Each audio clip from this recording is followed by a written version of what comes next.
Good evening. Welcome to a beautiful night in Vieste. My name is Sandy. I'm joined by Greta Marchega in the live stream booth. And it's been a really good day, but not much has happened. Exactly. Ciao a tutti, we're back. Unfortunately, we were just there and the wind was a little bit playing cat and mouse with us. Yeah. It was there, but not. And then again, yes, it looked good, but in the end, unfortunately, it didn't happen. We'd just seen the first Kulo stomped in the first ever international foil style event. Tigo Court, the young rider from Brouwersdam in the Netherlands. Stomping his first Kulo in the first heat. And I was like, here we go. Yes, me too. I was already super excited. This is the perfect kickoff, you know. And then, unfortunately, got back on standby. Yes, as I said, he was up against Lucy Honegger, the only girl competing in the foil style, as you said earlier, doing it for the girls, hoping to inspire more girls to get into it. And she did a move. She looked like she was going for a shaka, did a kind of shove it and landed it. But after that, even with the foil, she couldn't really get up and planing. No. So the judges made the decision with about halfway through the heat to call it off. And then the win never really materialized from there, did it? No, it's true. I mean, unfortunately, we were just there.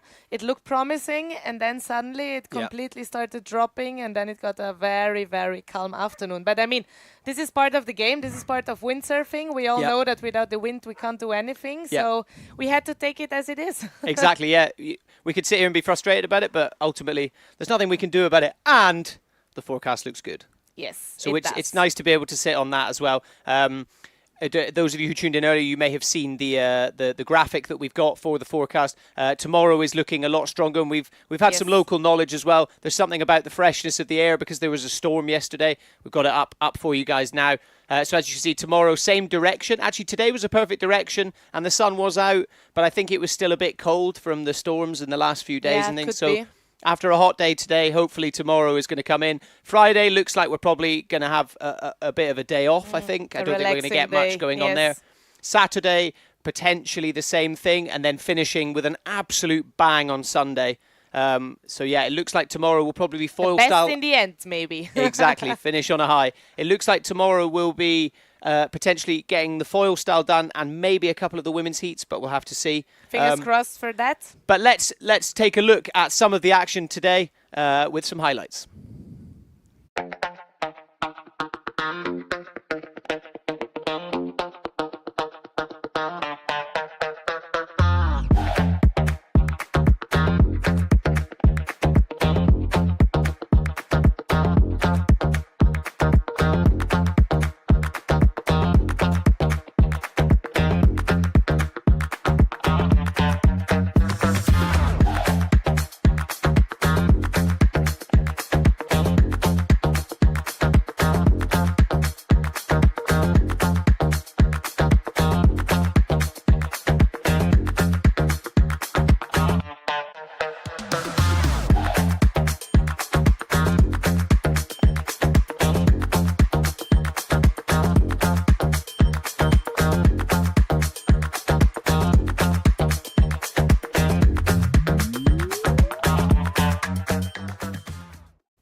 Wow, che bello! And let's face it, even though we didn't necessarily have much wind today, I'm sure you can see by those highlights, we've still had a nice day. I mean, honestly, Vieste is just amazing. Yeah. Obviously, it would have been way better with wind, but there are worse places to chill and to wait for wind. Let's be honest. And sometimes it's quite nice. You know, today was the first proper day of competition. You know, all the riders getting themselves sorted out, registered this morning.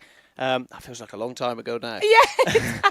But they can be really long when you're waiting for wind, actually. Absolutely. But, you know, it's nice to see all the riders catching up. You know, while some of them have been to the events, this is, other than Austria, this is the first, you know, proper, real big event where a lot of the riders have come from, you know, as I said, we've got riders from all over the world here, and it's nice to give them a chance to catch up and things before jumping into competition mode in the next few days. I mean, they all recovered a little bit their strengths, and it's there for the next days. And, of course, getting out on the pump foil there, you know, the riders have got to have something to do. They've got to get in the water. And there's plenty to do around here in Vieste, as you found out yesterday. Yes, definitely. I mean, as said, the area is actually very popular for holiday. There are a lot of German tourists here at the moment because there's a big school holiday around. But also, like the Italians, they love it, especially during summer season. As soon as the school is finished, also for the kids. And I mean, you just could see it also from the drone shots. The water is amazing. It's super clear. The water is actually also very warm. And there are a lot of very nice surroundings, like really coastal roads. You can go mountain biking. You can go for walks. And I mean, most of the riders, they can't stand still for 5 minutes. So they started playing around with the pump foil and whatever. So now it's an area to do a lot, actually, and not only relaxing, but it's also nice for aperitivo and good food. And I would say it's the overall package for a very nice holiday. Exactly. And let's take a little look at what you got up to yesterday evening. You and a couple of the riders went into town and enjoyed some of the Italian hospitality.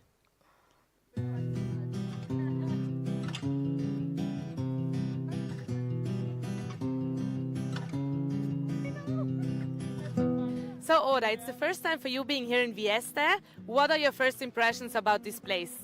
Well, I arrived here yesterday night, so it was dark. So when I woke up today, I just went straight out of the apartment, went to the beach, and I see this beautiful bay. And I think the moment the thermic wind hits, I think we're going to have a lot of great conditions and also some small ramps. What is your goal for the upcoming competition?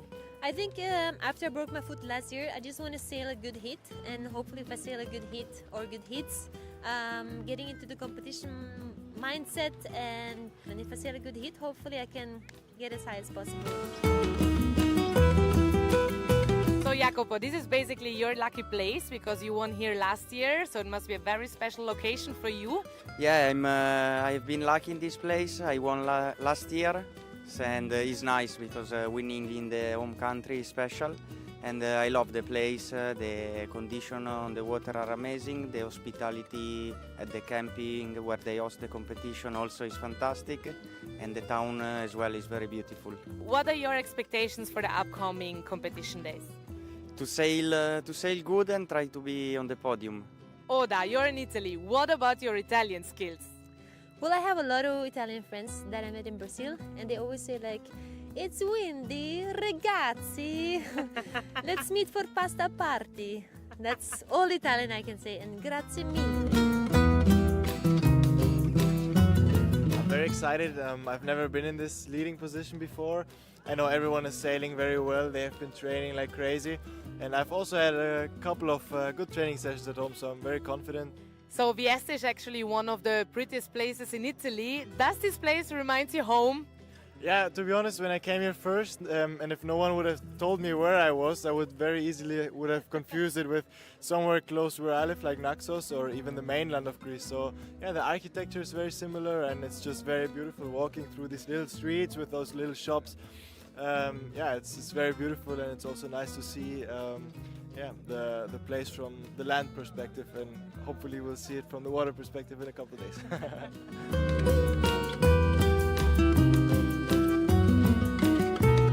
How is the real Italian pizza?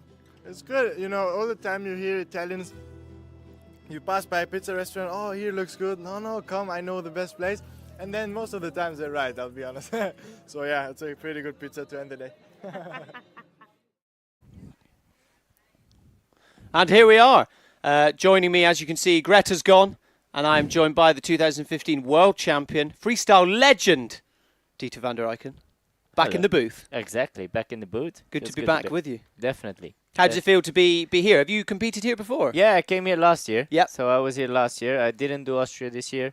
Had a busy month this month, so for me it was a hard choice not to go. But yeah, excited to be here, and then let's see what the rest of the year brings. Yeah, and you had a big start to the year as well. Of course, you went to Cape Town for the event there. Exactly. That was really cool. It was super windy. Yeah. I mean, we could have taken 10 knots away from there and brought it here. Yeah. It would have been a bit nicer there and a bit nicer here.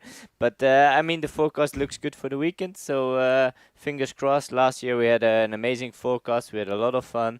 It's a thermical place. So yeah, just relax and see what's going to happen. Are you putting any pressure on yourself? I mean, we've been seeing a few clips of you online. You've been doing a bit of freestyle. You're obviously living out in Tenerife. So you know, more of a wave spot. But you put up a few clips of you in Cabezo doing some pretty good combos. Yeah, no, it's I feel good on the gear. Honestly, I haven't been able to sail that much because I did Cape Town, but then I had like 5 or 6 days of freestyle there. Yeah. Then February was really light. I think I didn't get a single day in, and then March I went to Chile, so I didn't even have freestyle gear with me. So I think I did like 10 or 15 days this year.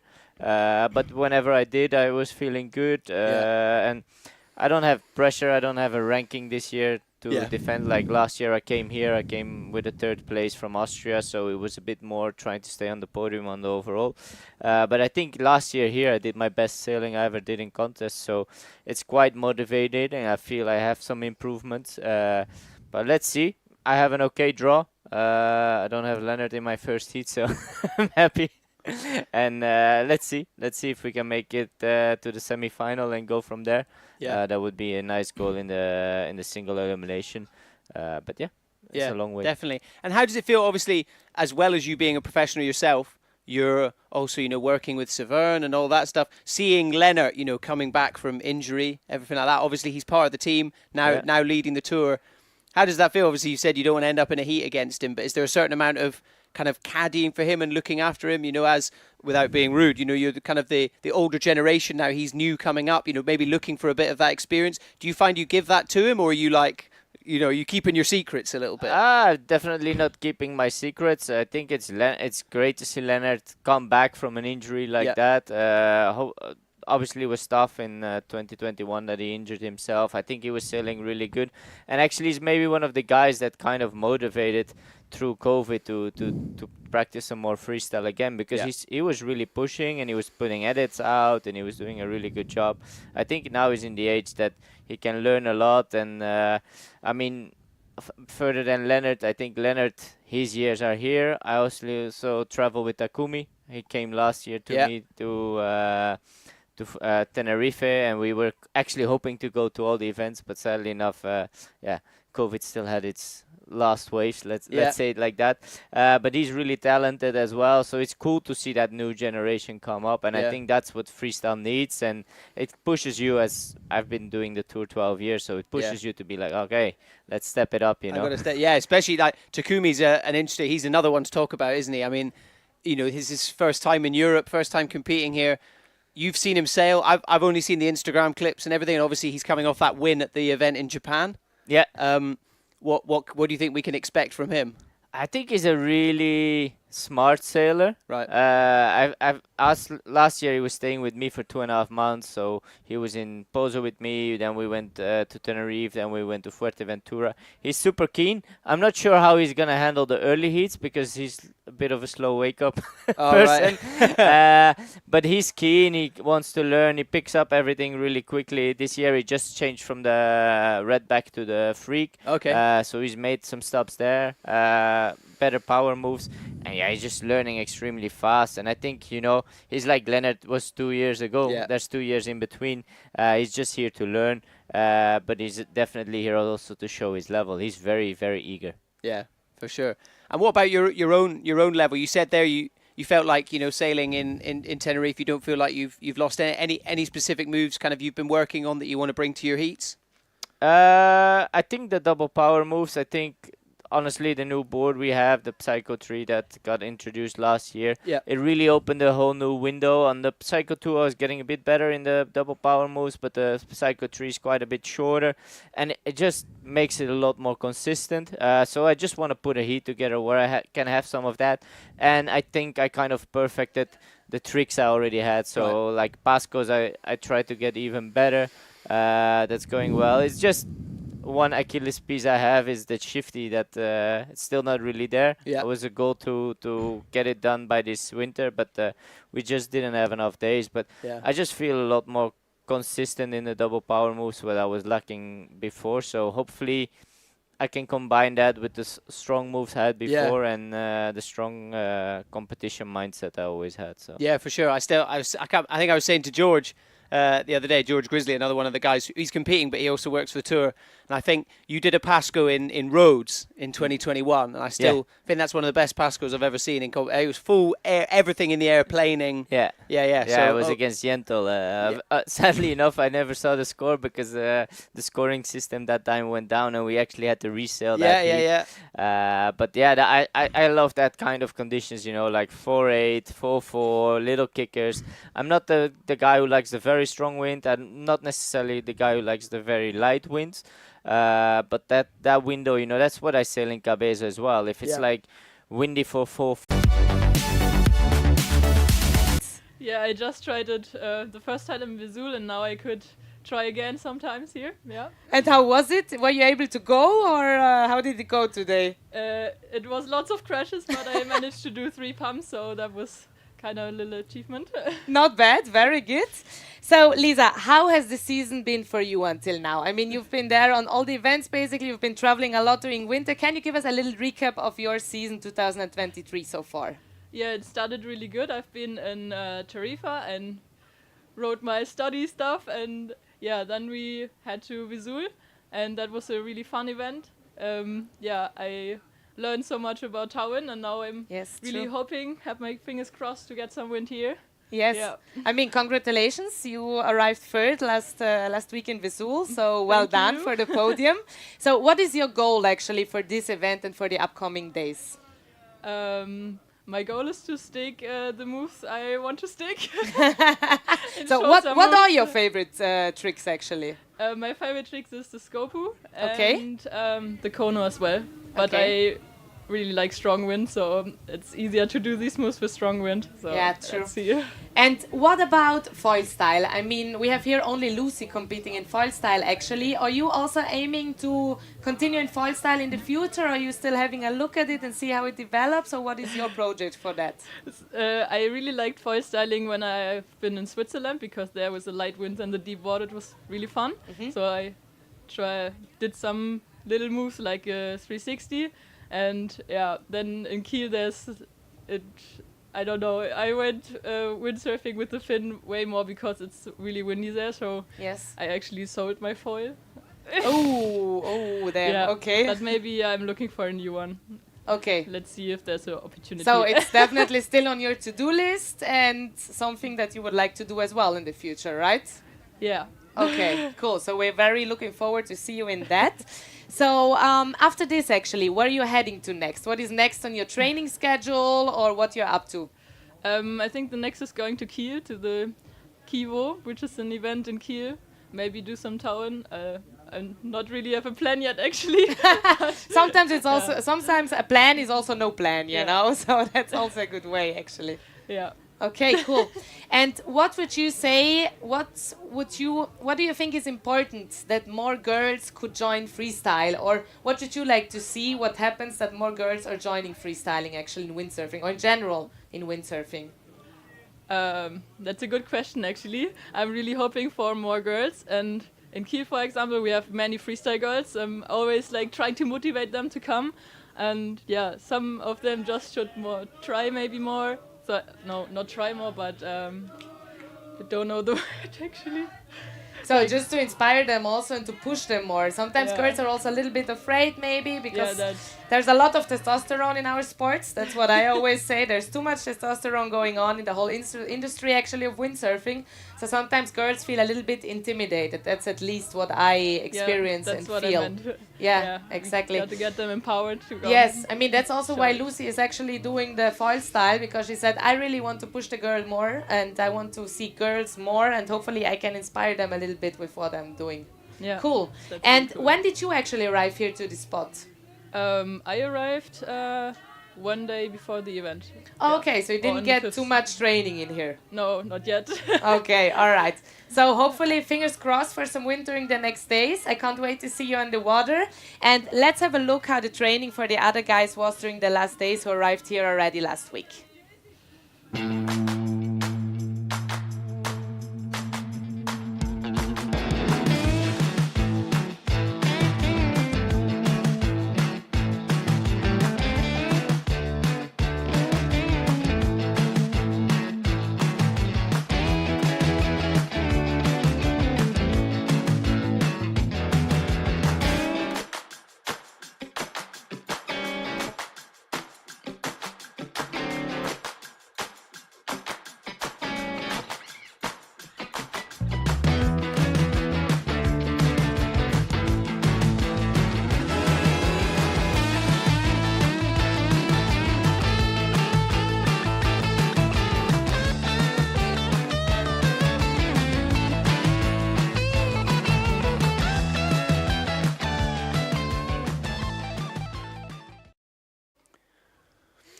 Great to hear from a couple of the riders there, Dieter van der Eycken and Lisa Closter.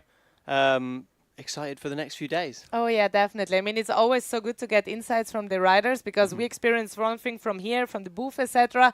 But to get experiences from the water and all the emotions and feeling from the days from them, it's always great to have a little recap.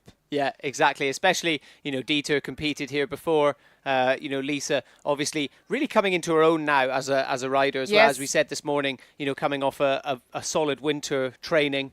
It's going to be really exciting to see what happens in both the men's and the women's fleets. Obviously, if you're just joining us as well and you're not sure, we are also running Foilstyle as well as the Fin Freestyle. So we've got a stacked event coming up. As we said earlier, the forecast looks good. I think that's about it. Anything from you, Greta? No, nothing really to add instead of just saying fingers crossed for tomorrow. I can't wait to see the show going off, I swear. Yeah. So, let's send some more... let's send some more hope to the sky for some more wind to the wind gods. Yeah. And we can't wait to see you back, guys. Tune in. And have a great evening and ciao from beautiful Italy. Yeah, make sure you tune in, guys.